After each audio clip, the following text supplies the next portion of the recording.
Hi friends, welcome to my channel. భూమి గణేష్ ఉత్సవాలు జరుగుతున్న టైంలో అక్కడ గణేషుని దగ్గర నిలబడి భూమి ఇలా వేడుకుంటూ ఉంటుంది.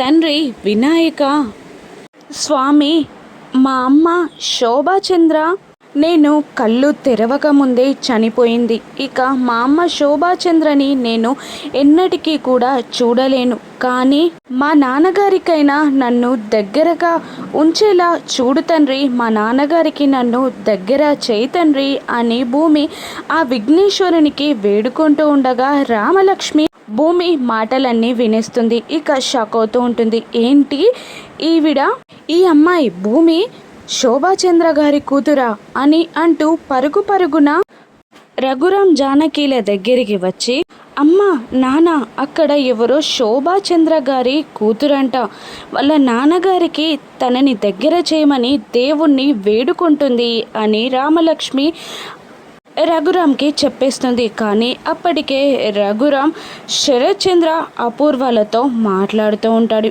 ఇక రామలక్ష్మి చెప్పిన మాటల్ని శరత్చంద్ర అపూర్వ వినగానే షాక్ అవుతూ ఉంటారు. ఇక రఘురాం ఇలా అంటుంటాడు, పదమ్మ ఎవరో చూద్దాం అని అంటూ రామలక్ష్మిని అక్కడికి తీసుకెళ్తూ ఉంటాడు. ఇక రామలక్ష్మి వాళ్ళందరినీ తీసుకెళ్ళి భూమి దగ్గర నిలబెడుతుంది. ఈవిడే నానా అని భూమిని చూపిస్తూ ఉంటుంది రామలక్ష్మి. ఇక భూమిని చూసి శరత్చంద్ర కూడా షాక్ అవుతూ ఉండగా అపూర్వ కూడా టెన్షన్ పడిపోతూ ఉంటుంది. ఇక శరత్చంద్ర భూమి శోభాచంద్ర కూతురు అని నమ్ముతాడా?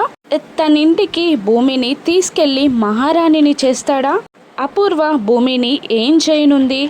అపూర్వ భూమిని చంపనుందా? భూమి తనని తాను ఎలా కాపాడుకోనుందో రాను ఎపిసోడ్స్లో చూద్దాం. Thank you for watching.